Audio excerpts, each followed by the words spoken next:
అందరికీ ఉద్యమాభి వందనాలు తెలియజేస్తూ 1200 త్యాగాలను గుర్తించుకునేదానికే ఈ వేదిక అని నేను భావిస్తున్నాను.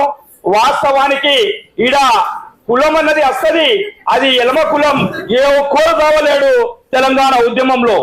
యాక్చువల్లీ ఏంటంటే బాపనోడు ఏ మాదిరిగానైతే ఈ దేశానికి ఆర్య బ్రాహ్మణుడు ఈ దేశానికి వచ్చి దోచుకొని పోయిండో, వాడు మీదికెళ్ళ కింద దాకా ఒకటే కులం ఉంటుందో, అట్లనే ఈ మన తెలంగాణకు ఈ ఎలమ దొరలే పెద్ద దళితులుగా ఏ కబ్జా చూసినా గానీ, అది మైనింగ్ కబ్జా కావచ్చు, లేకుంటే ల్యాండ్ కబ్జా కావచ్చు, అరే హాస్పిటల్ కబ్జాలు కూడా, హాస్పిటల్ మాఫియా కూడా, లిక్కర్ మాఫియా కూడా, ఇదంతా ఎవరు రానంటే ఈ ఎలమ దొరలు చేసిన మాఫియా.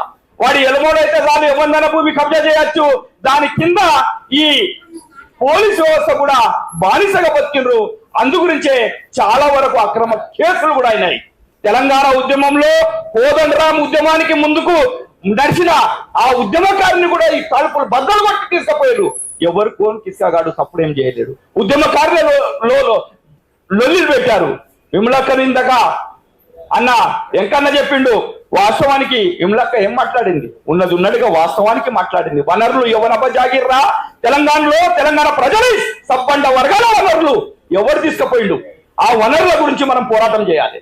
ఆ వనరులు మన కళ్ళ ముంగట్నే గతంలో ఆంధ్రోడు తెలంగాణోడు ఈ గ్రానైట్లు తీసుకుపోయేది. ఈ బీజేపీ సర్కార్ వచ్చిన నుంచి, మోదీ సర్కార్ వచ్చిన నుంచి ఇప్పుడు రాజస్థాన్ ఆ గుజరాత్ వాళ్ళు ఇవాళ గుట్టలను తవ్వి పారేస్తున్నారు. కరీంనగర్ లో ఎక్కువ మైనింగ్ ఇవ్వండిరా అంటే రాజస్థాన్ వాడు దొచ్చుకపోయిండు. మరి ఎక్కడికి పోతుంది, ఎవరి చేతులకి వెళ్ళి ఎవరి చేతులకు పోయింది ఈ తెలంగాణ? మరి మనం ఇట్లనే తెలంగాణ తెలంగాణ అనుకుంటా ఊపుకుందామా? మనకి ఉట్టి వచ్చిన రాజకీయ నాయకులకు అప్పుడు టిఆర్ఎస్ వాడు ఉండే వాడిని కొంచెం మన ఇలాంటి సంఘాలు పెట్టుకొని మూతులు లాక్కుంటూ కూర్చున్నారు. ఏమీ కాలేదు. మన యొక్క అస్తిత్వం ఏంటంటే సబ్బండ వర్గాలు కలిస్తేనే తెలంగాణను సాధించినాం. ఎవడో కేసీఆర్ కూడొస్తేనే కిస్కాగాడు ఇలాంటి వాళ్ళు ఎంతో మంది అచ్చిరిపోయారు. కానీ ప్రజలందరూ పోరాటం చేస్తేనే తెలంగాణ వచ్చింది. ఇది గుర్తించుకోవాలి. ఇలా కేసీఆర్ అన్నది వారి అబ్బ జాగీర్ కాదు ఈ తెలంగాణ. కానీ తెలంగాణలో ఏమన్నారు అంటే వారికి సపోర్ట్ ఏదైతే దొరికిందో రాజకీయ సపోర్ట్ గా వారు ఈ తెలంగాణ ప్రాంతానికి ద్రోహిగా దళారిగా మారారు. కనుకనే ఇలా మనం తెలంగాణలో మన హక్కులను దేవి అని అడుక్కునే పరిస్థితికి వచ్చింది. కనుక మన హక్కులు సాధించుకోవాలంటే, మన అస్తిత్వం సాధించుకోవాలంటే వాళ్ళు చెప్తారు మేము ఈ అభివృద్ధి చేసినాం, 24 గంటలు కరెంట్ ఇస్తున్నాము. ఎవడన్నా ఇచ్చిండా? నీళ్లు తీసుకొచ్చాం ప్రాజెక్టు ద్వారా, ఎవడన్నా తీసుకొచ్చిందా? ఇవన్నీ దగులుబాజు మాటలే. ప్రాజెక్టుల పేరు మీద కోట్లు దండుకున్నారు. అరే తెలంగాణకి అన్నారు, ఆంధ్రానికి ప్రాజెక్టులు ఇచ్చిన ఘనత కేసీఆర్ దగులుబాజీ గాంధీ. ఇవాళ అంబేద్కర్ ఏదైతే మొట్టమొదటిగా 18 డ్యామ్లు కట్టిండు, ఏ ఒక్కటి కూడా చెక్కు చెదరలే. కానీ వీడు కట్టిన డ్యామ్ ఏదైతే ఉన్నదో కాళేశ్వరం ప్రాజెక్టు, అది కూలిపోయింది. దాని మీద ప్రజలు ఏమైనా ఎక్కడ ఉద్యమాలు చేసిర్రా? వీళ్ళు దొరకబట్టి ఫస్ట్ ఇన్ని హరీష్ రావులు జైల్లో పెట్టాలి. అప్పుడు నిజమైన తెలంగాణ ఉద్యమం అని నేను భావిస్తున్నాను. అదే కాకుండా ఈ ప్రాజెక్టులే కాకుండా ఇవాళ లిక్కర్ మాఫియా కూడా కావచ్చు. మనం ఏ కోరుకున్న తెలంగాణ, మన ఉద్యోగాలు ఎక్కడున్నాయి? ఉద్యోగాలు కూడా లేవు. కనుకనే విద్యార్థులందరూ ఎటువైపు వెళ్ళిపోతున్నారు? అయితే మాఫియా వైపు వెళ్ళిపోతున్నారు. ఏ గంజాయి గింజాయికి అదానికి అలవాటు పడ్డారు. ఇవన్నిటినీ రూపు మార్చాలంటే మన ఉద్యమంలో మనం ఏదైతే సంకల్పం తీసుకున్నామో, 1200 త్యాగాల సాక్షిగా ఏదైతే కోరుకున్నామో ఆ తెలంగాణ రావాలి. మన నిరుద్యోగి బిడ్డలకందరికీ ఉద్యోగాలు వచ్చే ఆ ప్రణాళికను ఏర్పాటు చేయాలి. అది కూడా ప్రైవేట్ ఉద్యోగాలు, కాంట్రాక్ట్ ఉద్యోగాలు కాదు, ఎంప్లాయ్మెంట్ త్రోనే ఆ ఉద్యోగాలు మనకు కావాలి. మరి దేశవ్యాప్తంగా లేవు, మరి తెలంగాణలో వస్తాయంటే తెలంగాణలో తప్పంట వర్గాలు పోరాటం చేశారు కనుకనే, మన ఉద్యోగాల గురించి మనం పోరాటం చేసినాం కనుకనే ఖచ్చితంగా ఉద్యోగాలు ఎంప్లాయ్మెంట్ త్రో వారికి ఒక క్వాలిఫికేషన్ పరంగా వారికి సెలెక్షన్ జరగాలి. అన్ని రంగాలలో పర్మనెంట్ ఉద్యోగాలు రావాలి అన్నది పోరాటం చేయాలి. అదే కాకుండా ఇవాళ దేశానికి స్వాతంత్రం వచ్చి ఇన్ని సంవత్సరాలు అయినా కానీ రాజ్యాంగాన్ని తుంగలు తప్పుతున్న ఎవరన్నా ఉన్నారంటే గతంలో టిఆర్ఎస్ అయితే ఇప్పుడు కాంగ్రెస్ ప్రభుత్వం కూడా అదే పనిచేస్తుంది. ఆర్టీసీ కార్మికులు బస్ కా పయ్యా నహీ చలేగా తెలంగాణ నహీ దేంగేతో అని భార్య పిల్లలతోటి రోడ్ల మీద భిక్షాటన చేశారు. వారి సాలి జీతంతో కూడా వారు చేసిన త్యాగాలు, అందులో 54 మంది అమరులయ్యారు. వాళ్ళ యొక్క అమరత్వం వాస్తవానికి తెలంగాణను తీసుకొచ్చింది.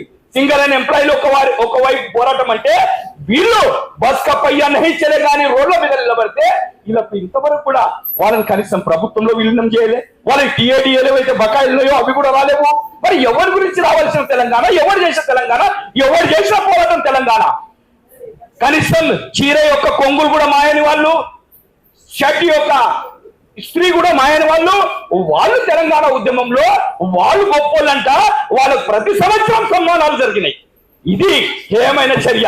ఇలాంటి దాన్ని ఖండించే శక్తి మన దగ్గర ఉండాలి. వచ్చింది కదా తెలంగాణ అంటే యవ్వనబ్బ జాగీర్ అని వచ్చింది. మనం అందరం రోడ్ల మీదకి సకల జనుల సమ్మె కావచ్చు, ఆ వంట అరుపులు కావచ్చు, దేనికంటే దానికి హైదరాబాద్ ముట్టడి, మనం ట్యాంక్ బండ్ ముట్టడి చేసినాం, సాగరహారం చేసినాం.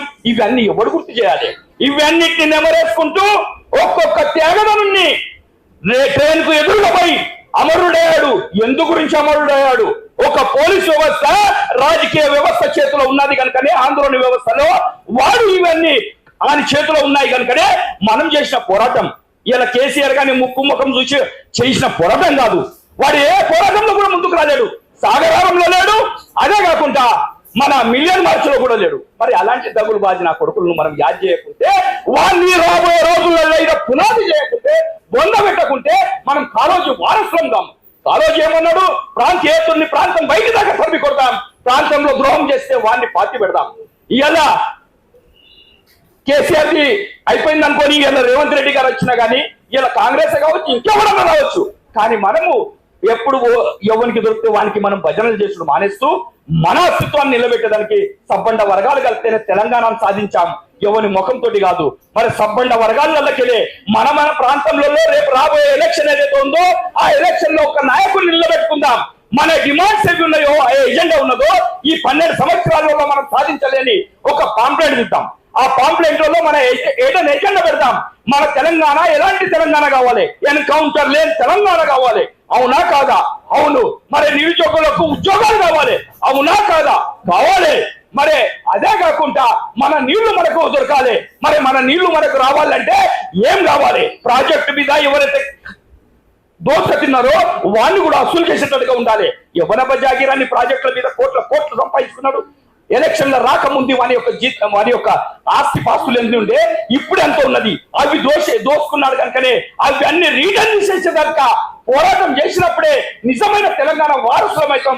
ఆ 1200 అమరులకు మనం నిజమైన నివాళులు ఇప్పిస్తామని తెలియజేస్తూ, వాస్తవానికి ఒక ప్రణాళిక ఇస్తున్నాం, ఒక ఎజెండాను గీస్తున్నాం. 12 సంవత్సరాలలో మనము ఏదైతే కాలేజీ కూడా చెప్తారు, శత్రువును పామంట బుస కొడుతూ ఉండాలంట సమయం వచ్చేదాకా, కాట వేసేదాకా.